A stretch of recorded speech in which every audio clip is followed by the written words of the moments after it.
ಬಾಗಲಕೋಟೆಯಲ್ಲಿ ನಿಷೇಧಾಜ್ಞೆ ಜಾರಿ, ಪ್ರತಿಭಟನೆ ನಡೆಸದಂತೆ ಪೊಲೀಸರಿಂದ ಎಚ್ಚರಿಕೆ. ಬಾಗಲಕೋಟೆ ಜಿಲ್ಲಾ ಪೊಲೀಸ್ ಹಾಗೂ ಮಹಾಲಿಂಗಪುರ ಪೊಲೀಸ್ ಠಾಣೆ ವತಿಯಿಂದ ಸಾರ್ವಜನಿಕರಿಗೆ ಪ್ರಮುಖ ಪ್ರಕಟಣೆಯೊಂದನ್ನು ಹೊರಡಿಸಲಾಗಿದೆ.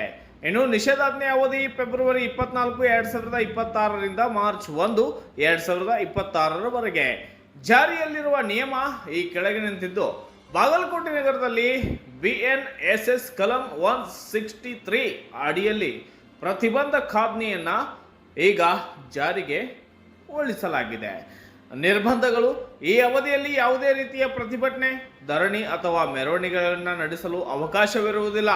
ಪೊಲೀಸರ ಎಚ್ಚರಿಕೆ: ಒಂದು ವೇಳೆ ಈ ನಿಯಮವನ್ನು ಉಲ್ಲಂಘಿಸಿ ಯಾವುದೇ ಸಂಘಟನೆಗಳು ಬಂದ್ ಅಥವಾ ಪ್ರತಿಭಟನೆಗೆ ಮುಂದಾದಲ್ಲಿ ನಗರದಲ್ಲಿ ಅಶಾಂತಿ ಸೃಷ್ಟಿಸಿದರೆ ಅದಕ್ಕೆ ಸಂಬಂಧಪಟ್ಟ ಸಂಘಟನೆಯ ಕಾರ್ಯಕರ್ತರನ್ನೇ ನೇರ ಹೊಣೆಗಾರರನ್ನಾಗಿ ಮಾಡಲಾಗುವುದು.